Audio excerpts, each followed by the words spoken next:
1978 से एक नई योजना शुरू की।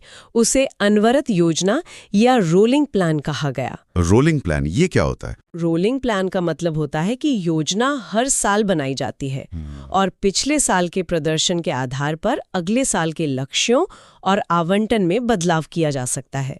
ये पंचवर्षीय योजना की तरह फिक्स्ड नहीं होती। अच्छा, ज्यादा लचीली। ये कब तक चली? ये 1978 से 1980 तक चली। लेकिन जनता पार्टी सरकार भी अपना कार्यकाल पूरा नहीं कर पाई। 1980 में फिर से कांग्रेस सत्ता में आ गई, तो क्या उन्होंने रोलिंग प्लान जारी रखा? नहीं, 1980 में इंदिरा गांधी के नेतृत्व में कांग्रेस सरकार ने वापस आने पर जनता पार्टी के रोलिंग प्लान को खत्म कर दिया। जी, और अपनी छठी पंचवर्षीय योजना शुरू की 1980 से 85 तक। छठी योजना 80-85, इसका लक्ष्य क्या था?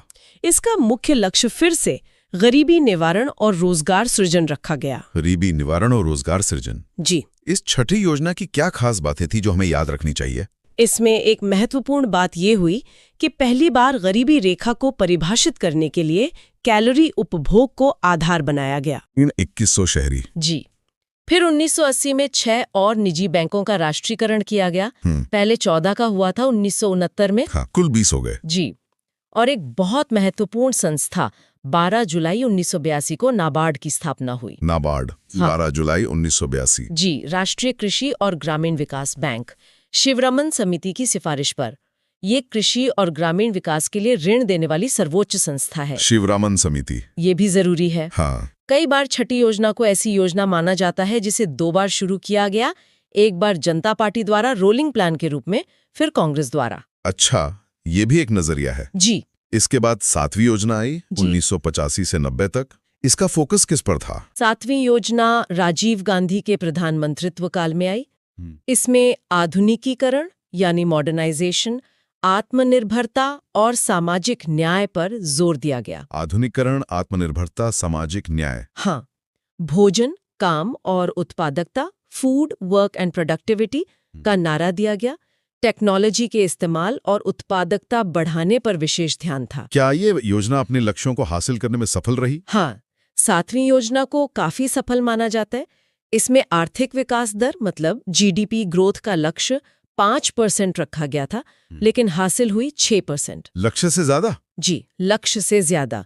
इसी योजना के दौरान 1988 में सेबी की स्थापना हुई। सेबी 1988। हाँ, भारतीय प्रतिभूति और विनिमय बोर्ड। हालांकि इसे कानूनी अधिकार 1992 में मिले, पर स्थापना 88 में हुई। और 1986 में डाक विभाग ने तेज डाक सेवा स्पीड पोस्ट शुरू की। स्पीड पोस्ट 1986, ठीक है। 1990 के बाद क्या फिर से योजना में कोई रुकावट आई? हाँ, 1990-92 का दौर भारत में राजनैतिक अस्थिरता और गंभीर आर्थिक संकट का था।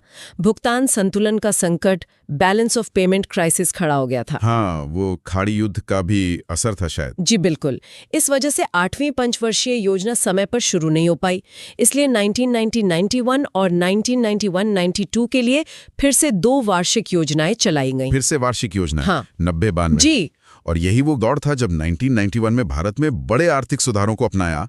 एलपीजी यानी लिबरलाइजेशन, प्राइवेटाइजेशन, ग्लोबलाइजेशन। उदारीकरण, निजीकरण और वैश्वीकरण। 1991 के आर्थिक सुधार जी, एक टर्निंग पॉइंट। बिल्कुल। इन बड़े आर्थिक सुधारों के बाद 8वीं योजना लागू हुई 1992 से 97 तक।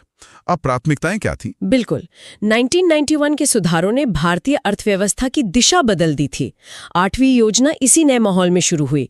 इसका सबसे मुख्य लक्ष्य था मानव संसाधन का विकास, यानी डेवलपमेंट ऑफ ह्यूमन रिसोर्सेज। मानव संसाधन विकास मतलब शिक्षा, स्वास्थ्य, रोजगार। हाँ बिल्कुल, शिक्षा, स्वास्थ्य और रोजगार पर ध्यान देना।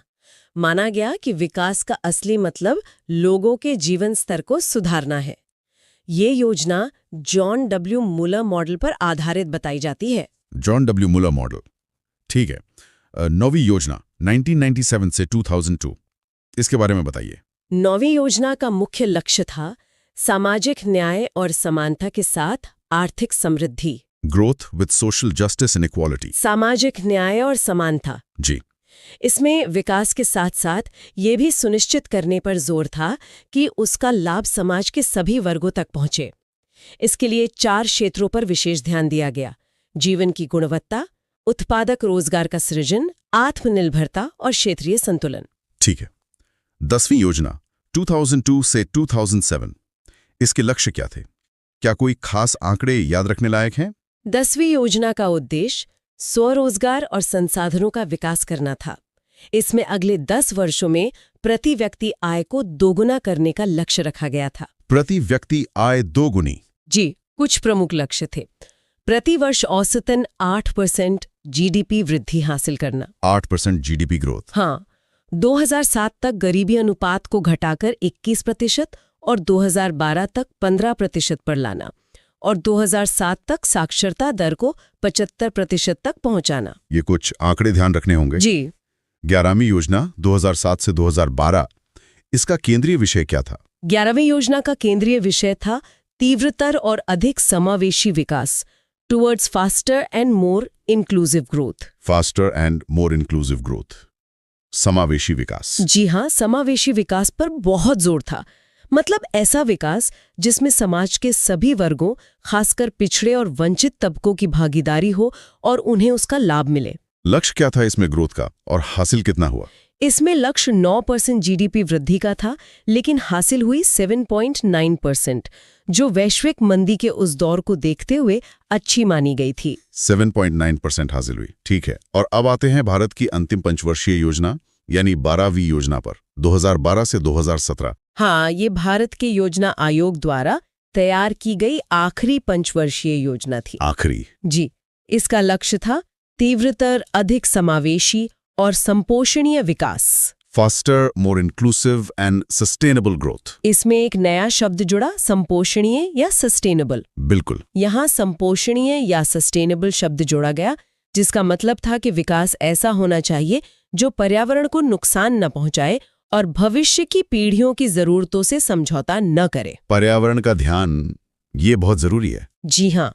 इस अंतिम योजना के कुछ प्रमुख लक्ष्य या आंकड़े क्या थे?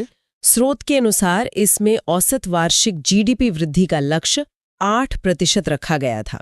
पहले 8.2% था, बाद में से संशोधित करके 8% किया गया। 8% जीडीपी ग्रोथ का लक्ष्य? जी। कृषि क्षेत्र में 4% वृद्धि, विनिर्माण यानी मैन्युफैक्चरिंग में 10% वृद्धि का लक्ष्य था और गरीबी को पिछले अनुमानों की तुलना में 10% कम करने का लक्ष्य भी था। ठीक है। तो 2017 में 12वीं योजना के समाप्त होने के साथ ही पंचवर्षीय योजनाओं का युग समाप्त हो गया। हाँ, बिल्कुल। 2015 में नीति आयोग के गठन के बाद ये तय हो गया था कि 12वीं योजना अंतिम होगी। अब नीति आयोग पंचवर्षीय योजनाओं की जगह लंबी अवधि की रणनीतिक योजनाएं बनाता है, जैसे 3 वर्षीय एक्शन एजेंडा, 7 वर्षीय स्ट्रैटेजी डॉक्यूमेंट और 15 वर्षीय विजन डॉक्यूमेंट। अच्छा, अब 3, 7, 15 साल के प्लान बनते हैं? जी, योजना बनाने का तरीका बदल गया है। तो ये था भारत की पंचवर्षीय योजनाओं का एक संक्षिप्त लेकिन परीक्षा केंद्रित जायजा। चलिए, अब जाते जाते हमारे श्रोताओं के लिए एक आसान सा सवाल जो आज की चर्चा पर यह आधारित है। आपको बताना है किस पंचवर्षीय योजना में गरीबी हटाओ का नारा दिया गया था और इसे मुख्य लक्ष्य बनाया गया था। जरा याद करने की कोशिश कीजिए, कौन सी थी वो योजना? आज की ये चर्चा यहीं समाप्त करते हैं। उम्मीद है कि परीक्षा की तैयारी के लिए ये जानकारी आपके काम आएगी। हमारे साथ जुड़ने के लिए धन्यवाद। धन्यवाद।